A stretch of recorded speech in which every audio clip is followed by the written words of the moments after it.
Today, you're listening to a special episode of the Liberty and Leadership Podcast, recorded live at our TFAS Annual Conference in Naples, Florida.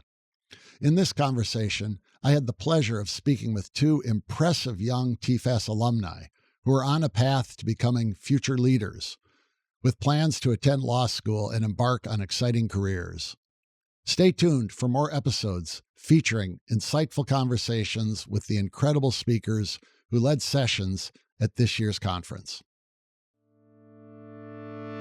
Welcome to the Liberty and Leadership Podcast, a conversation with TFAS alumni, faculty, and friends who are making an impact today. I'm your host, Roger Reed. We decided to let you hear from two students who are active on their campuses in different ways and attended our programs last summer. Catherine Shea is at the University of Pittsburgh. She's from Ocean City, Maryland. She is interned last summer at an office in the Department of Agriculture that hosts our interns and gives them a great experience during the summer. She attended our public policy and economics track last summer, and she's very interested in the law and criminal justice. It's one of the reasons she went to the University of Pittsburgh, because they have a great program in that area. She's been a legal intern at the Allegheny County District Attorney's Office, hopes to go to law school, and we'll hear more from her in just a minute. And then next to Catherine is Caleb Davis. Caleb is from Mississippi, but he attends Wheaton College in Illinois. At Wheaton, he is a senior. He'll be graduating in December, and he plays soccer.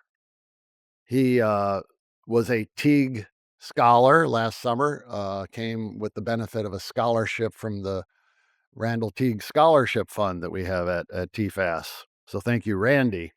Last summer, while attending our Business and Government Affairs program, he interned at a firm called Lobby It, where he was able to attend congressional hearings, do legislative research, and work on business development projects.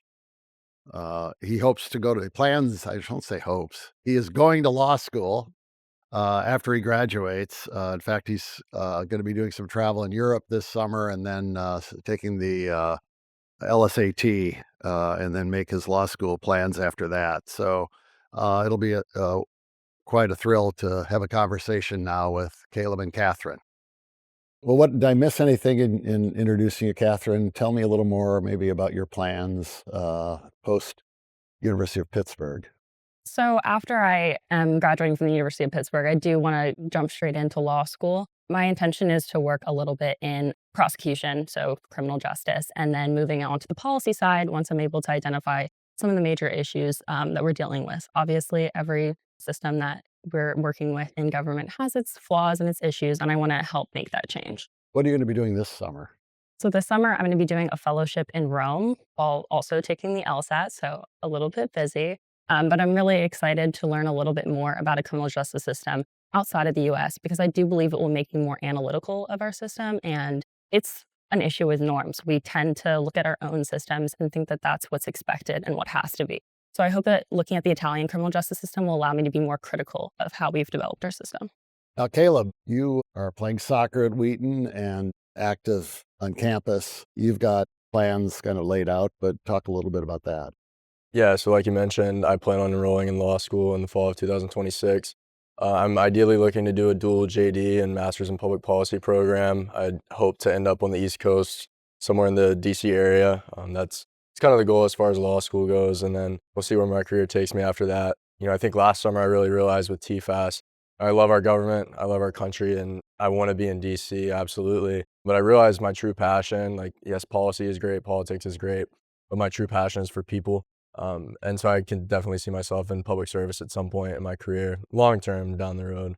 And this summer you have an internship in Washington, right? Yes, I'll be interning for Congressman Michael Guest this summer. So I'm very appreciative to the congressman, his family, and his staff for giving me that opportunity. So I'll be in DC for a little bit this summer.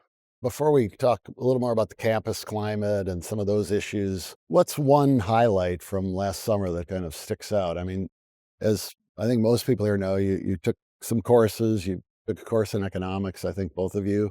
You had a lot of different lectures and career events to attend. You had your internships. You probably got to hear Chris Ullman whistle, but what was the highlight? The highlight for me was certainly my internship. I had an amazing experience at the Department of Agriculture. I worked primarily on high priority policy issues. It was a nice period of change to be joining the department. And I also worked on geospatial data analytics, working under Ingrid Ripley, who is the executive director of the Single Family Housing Guarantee and Loan Program. She is so active with TFAS and really encouraged us to dive straight in to working hands-on with the policy that is going on in the department. But my highlight had to have been meeting Secretary Vilsack at the end of my internship. He's so passionate about the individual family farmers and the issues that they face. And hearing someone in such a high position in government who is connecting with the issues of individual farmers, it was really wonderful to hear. That was the reason why I was so interested in the Department of Agriculture, coming from a family where many people are small family farmers. I have an appreciation for the struggles that are very apparent every day in family farming. And seeing the government being able to support those issues, even if they haven't had that personal experience, it was really wonderful to see. I think the highlight of my internship, at least, was that it was a bit of a smaller firm. So interns, if they wanted to do a lot more work, they could. The workload kind of depended on how much you wanted to do. But I was able to go to meetings with our lobbyists and our clients, as well as like congressional staffs on the Hill. So that was really cool to just see the interaction between the private sector and the public sector and see it hands-on, like these conversations about, certain policy issues happening right in front of me. So that was like probably the highlight in terms of my internship. I think just the overarching highlight of the summer and something that I've just really appreciated about TFAS is that every single day I was learning something new. Like it was just a consistent summer of learning. And whether it was with guest lectures or my classes, internships, people I'd meet in DC, I truly accredit that to TFAS and the opportunity that, TFAS provided to continually learn throughout the summer. And didn't get a lot of sleep because there were so many opportunities through TFAS to learn and grow and network, but I'm very appreciative for it. Now, you both took economics. Had you had it before at school? I had taken one course in macroeconomics, so clearly not the strongest basis, but taking Dr. Bradley's economics course, I learned so much about the practical application of economics. And with the economic way of thinking that was covered earlier in this conference, we really dove right in to applying the principles of economics into the way that you understand politics, but also your daily life. It was invaluable, and I find myself referencing the lessons I learned at TFAS every single day on my home campus. And I do think that consistently discussing the principles that we learned in lecture with the incredible students at TFAS, I was able to learn so much more outside of the classroom because everyone is just incredibly passionate about building our country into an incredible place. I would echo that as well. I had Dr. Coyne and his class was great, but I would say I'm a business economics major, so I'd previously taken economics classes prior to TFAS and took some this fall. I'm minoring in political science, so a lot of my classes cover areas that we talked about in my classes in DC. And I would say without a doubt that TFAS and developing an economic way of thinking, the principles that we were taught in TFAS, they definitely changed the framework in which I go about evaluating things in my current classes at Wheaton. I'm in a political ethics class right now, and I can see that economic way of thinking really taking place, at least in my thought process, throughout the course of this past semester. So Now, you come from University of Pittsburgh and Caleb from Wheaton College. Let me start with you, Caleb. There's been some controversy at Wheaton lately since President Trump was elected. Could you talk about that? So one of our former alumni, Russ Vogt, he was appointed as the director of the OMB for the Trump administration. Our school posted congratulating him and saying we were praying for him, and it received a lot of backlash on the internet from the left, thousands of comments bashing Wheaton for supporting him, saying they were endorsing him. The next day, Wheaton took the post down and issued an apology for congratulating him and saying they were praying for him. That was kind of the final straw. Wheaton has been going left of center for probably the last 10 to 15 years. And I think people have kind of had enough with what's going on. And there's now a movement called the For Wheaton movement with a bunch of conservative alumni and donors who are just unhappy with the state of the school, the administration, the board of trustees. And really what's at the core of this problem is that Wheaton has been teaching things and implementing things like CRT and DEI that many donors believe contradicts our statement of faith. So they're saying, hey, if you will reword your statement of faith, take down the current one you have, reword one that more closely aligns with what you're actually implementing and teaching at your institution. We're not going to give you money for it anymore because we don't, support CRT and DEI, but the market will decide what happens to Wheaton. So that's a little bit of, what's going on right now. As far as CRT and DEI, it seems like we have turned away from our mission of pursuing academic excellence and rather ingraining these ideologies into the minds of students. And it's quite unfortunate. I do believe in a community that fosters lots of discourse, and people from both sides of the aisle should be able to express their beliefs. And I think it is important to learn what CRT is, learn about CRT, but when it is institutionalized, it seems a bit much for Now, me. CRT is critical race theory, and DEI is diversity, equity, and inclusion policies. For those who aren't familiar with it, and maybe most of you are, I know at University of Pittsburgh you've had some issues related to the events that took place post October 7th of 2003 in Israel with the terrorist attacks there. You're involved in an interesting project through Free the Facts. Talk a little bit about what life is like on the University of Pittsburgh campus. Yeah, so the University of Pittsburgh, we are located in the center of a city, which plays a massive role in how our political climate is sort of engaging. We have a very active campus of students who are very passionate about politics. And so we've experienced a lot of demonstrations that have not necessarily ended in the way that people were expecting. And FIRE, which is an organization that collects data on individual students' opinions on free speech on their campus, has shown that students at the University of Pittsburgh feel that there is a low level of freedom of speech being allowed on campus, which is a massive issue. A lot of students have expressed concerns that they're not able to share their political opinions and protest policies that they don't necessarily agree with at the university or within the city. I have so much love for the University of Pittsburgh, and I see this as a really wonderful opportunity to foster open conversations and open debate with students. In fact, my work with Free the Facts, I've been able to learn a lot about having nonpartisan debates where we openly discuss our opinions on political issues through factual analysis. And rather than attacking the points of the opposing party, we attempt to understand where their logic is stemming from and come to resolutions based on our agreements, rather than focusing on what we disagree with. So at the university, I focused a lot on individual policy issues. For example, I work with an organization that focuses on individual renters' rights. And so we've been focusing on those sorts of issues that are of major concern to students, while making sure that we are following the university policies, but continuing to push for freedom of speech for all students. You're an ambassador for this organization, Free the Facts. I am, yes. We have the privilege of hosting campus events and being able to bring conversations focused on Social Security, Medicare, and Medicaid spending onto campus. And that's a really wonderful opportunity for students who haven't been exposed to those ideas, whether at university or outside, to have a better understanding of how congressional spending sort of operates. And it does build more political awareness in our community. You guys think Social Security will be around for you when you retire? There's definitely a lot of conversations regarding how we are going to be able to maintain Social Security, and it is an issue that we need to deal with it now. Yeah.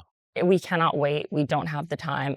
And I will not sit here and say that I'm the main policy expert on Social Security, but I will say that it is an issue that young Americans need to be engaged with, because our votes matter so much in these elections. And especially when it comes to wanting to have representatives that are focused on making a change that we can have Social Security benefits when we hit retiring age, that needs to be a main focus for our political decisions. Last summer at TFAS, did you find an atmosphere there which we try to promote, of the willingness to listen to differing viewpoints, of civility when it came to talking about issues, Caleb? Yeah, absolutely. And I think last summer was a really cool summer to be a part of TFAS with everything going on in our country last summer. And I would say that culture that you guys have tried to foster was absolutely evident, just amongst conversations with fellow students in our dorms, just talking about, what was going on in the country at that point in time. Everyone was very respectful of each other and appreciated different viewpoints. And some people's opinions on certain topics definitely changed throughout the summer when they were presented with facts rather than what we've seen a lot of mainstream media promote. But also like with the Braver Angels debate, I think that was like another really good example Why of don't you explain the Braver Angels debates that we do in the summer? the Braver Angels debate. I would say it's towards the end of the summer, and our topic this past year was around I want to say it was AI's implementation in the military. That was kind of the general idea of it. So the students who wanted to do it, there were two sides, and they met up throughout the summer to discuss what arguments they were going to present. And it really the respect for each side that was fostered in the way in which the Braver Angels debate was carried out just really did foster this environment of like I said, respect. I can't like hammer that home enough. Did you participate in that or attend that? I was able to attend that debate, Yeah. and the thoughtful analysis from each student who came to the debate prepared to talk about the issues and not fight about the issues, it was really inspiring to see. I mean, throughout the entire summer, I was able to become close friends with my colleagues that have incredibly different opinions from my own.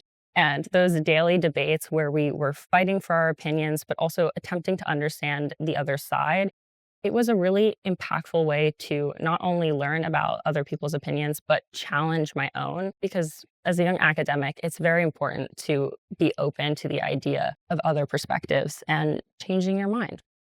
One question I had that a little bit relates to the brief mention of Social Security. Do you find that among your classmates, there's a sense of optimism about the future, that the American dream is still alive, or do they tend to be pessimistic because we get so much negative news all the time?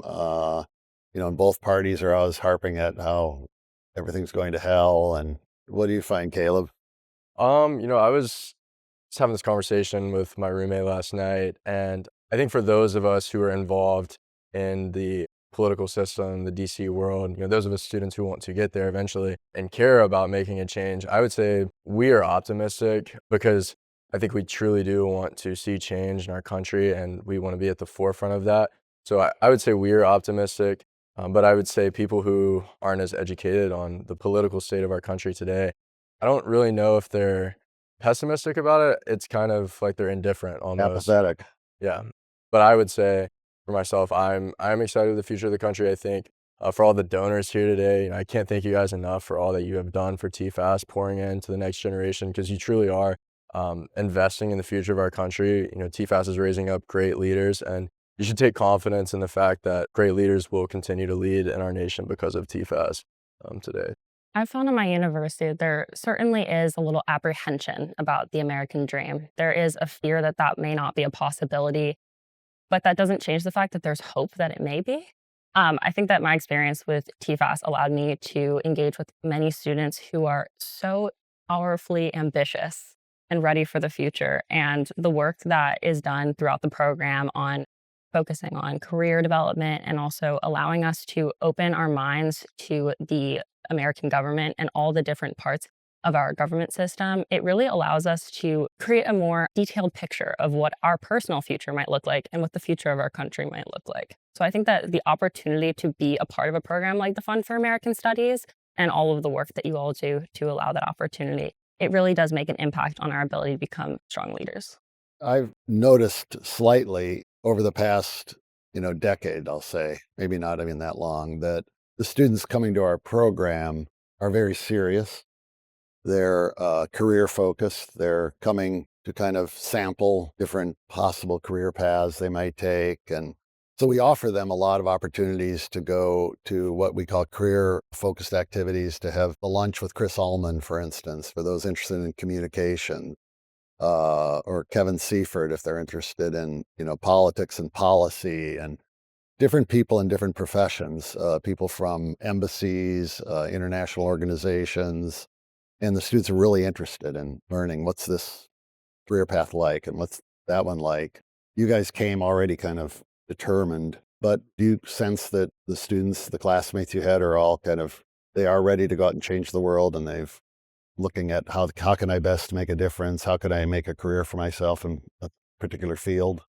I think so for sure. I mean, I keep in touch with a lot of my friends from TFAS last summer, and I think the thing everyone is trying to figure out is how do I get back to DC as soon as possible? And right now, a lot of people are in the waiting process of internship applications. And so I found everyone who was taking part in TFAS to be very serious, very focused on their career and ready to make an impact. I think a common statement that I heard from students who were in TFAS this last summer is that when they came back to their home campus, they hit the ground running. They became more involved on campus. They were able to join organizations focused on policy and able to really advocate for their beliefs.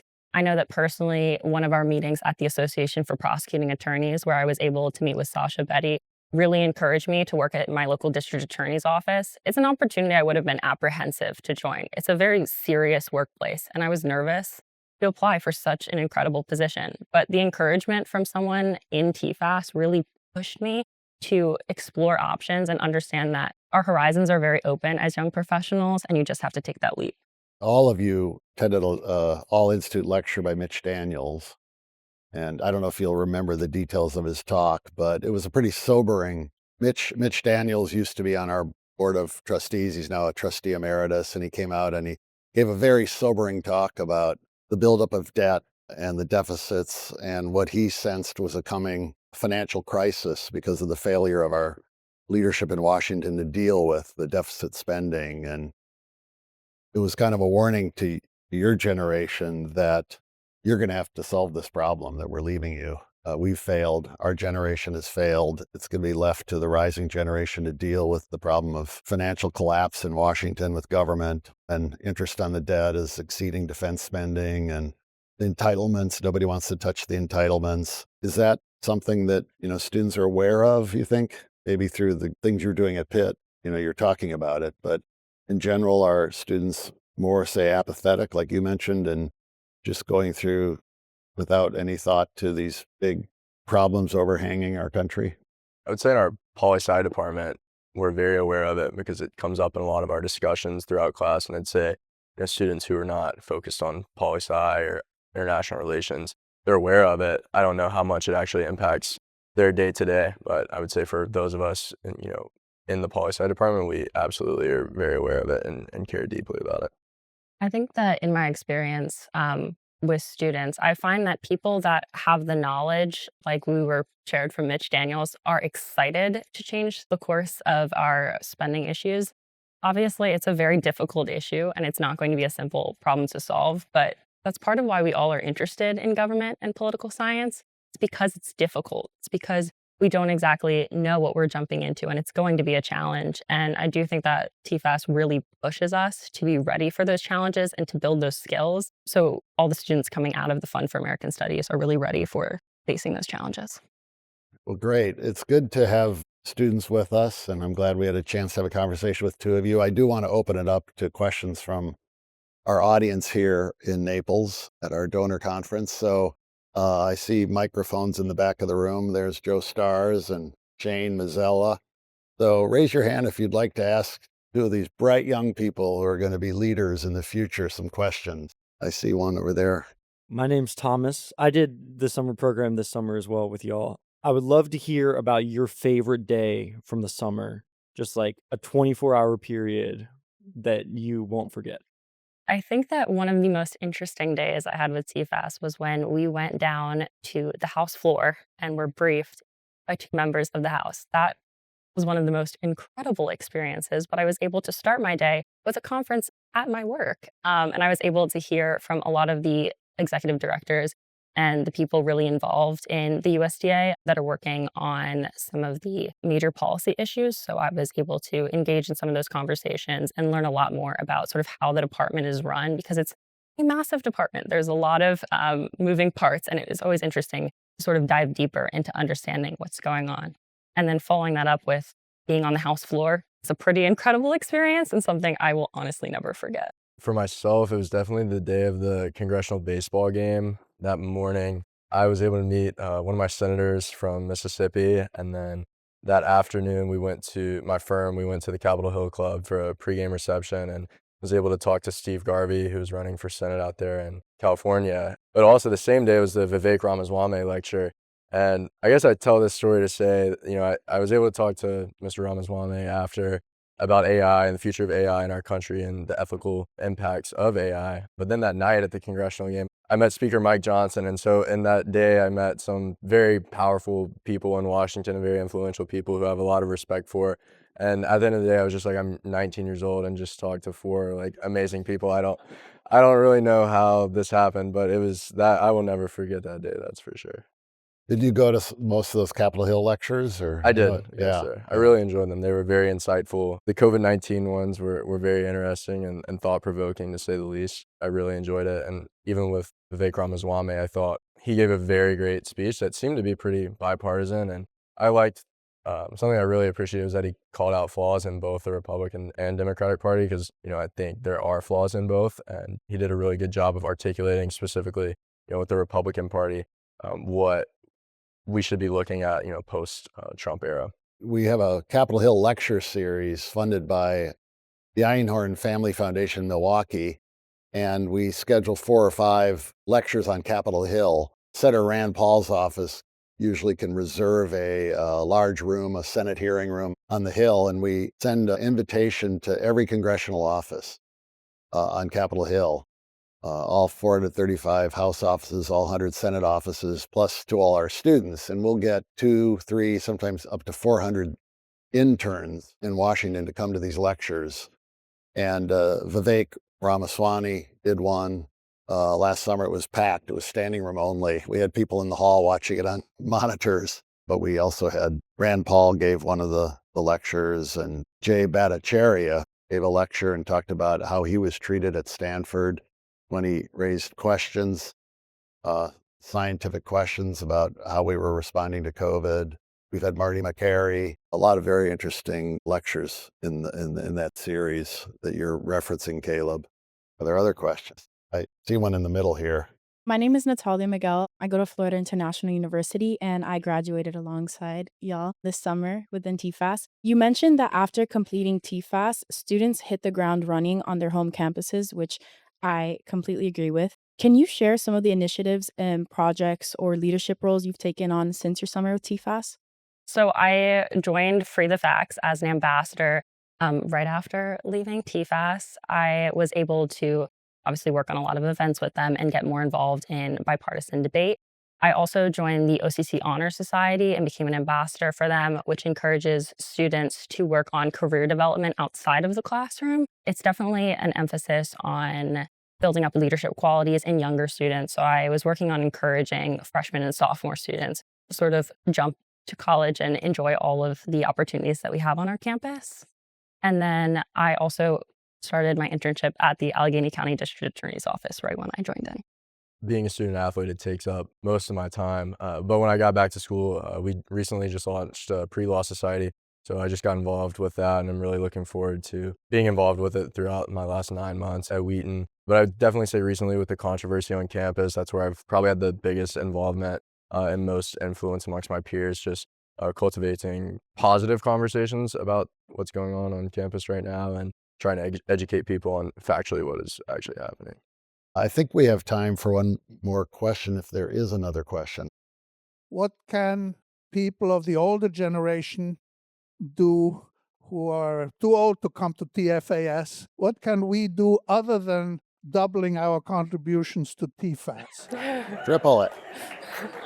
I was obviously a Teague Scholar last summer, and I'm so appreciative of Chairman Teague and the investment he made in me financially. But I just want to take a second to honor Chairman Teague for the impact that he's made on my life, just in terms of the wisdom and the advice that he has just poured into me, and his kindness and generosity throughout our conversations since last summer have truly marked my life.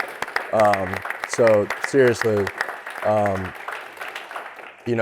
was reading actually in Romans last night, and it talks about, outdoing one another and showing honor. And I just wanted to honor Chairman Teague today. And I think the impact that he made in my life in terms of what he invested in me from a faith standpoint, things that he learned throughout his career in DC, giving me advice on my future, I think that's made the biggest impact on me personally. And I think for the older generation, as you said, I think that is really important because you guys do have a lot of wisdom. And I think it's safe to say that our generation wants to seek out that wisdom. Sorry for all the biblical references, but in Proverbs, wisdom is heavily emphasized. If you look at, King Solomon and and what happened to his life when he asked God for wisdom. God said, I'll give you whatever you want. And he chose wisdom. And because of that, God blessed him tenfold. And so for me, I personally pray, for wisdom all the time. But I've noticed that God has definitely put people in my life, oftentimes older than me, with tons of wisdom to invest in me. And I am so appreciative of that. So just invest your wisdom into the next generation for sure. TFAS does have a mentorship program that I was involved in this last summer. And it is really incredible to hear directly from your experience. Even the parts of your experience that you don't think students want to hear about, we do. We really, really do. We want to learn about all of your struggles, all of your triumphs. And even if your experience is not directly connected to where we're going in our career, there's so much value that we can learn from each and every person. I know that every alumni that I interacted with at the Fund for American Studies has taught me something incredibly valuable and tangible. So just keep telling people about your experience and showing up. We are so grateful to have you here. We may have the seed here of a new program of tying students, connecting students with donors. Nowadays, that's much easier, with course, with the technology we have around. Because now our students are assigned to mentors who are in careers in Washington, D.C., where they can meet for coffee during the summer. But there are ways to do that in other ways as well. So that's a great question. Thank you for asking that. Catherine mentioned the experience of going onto the House floor.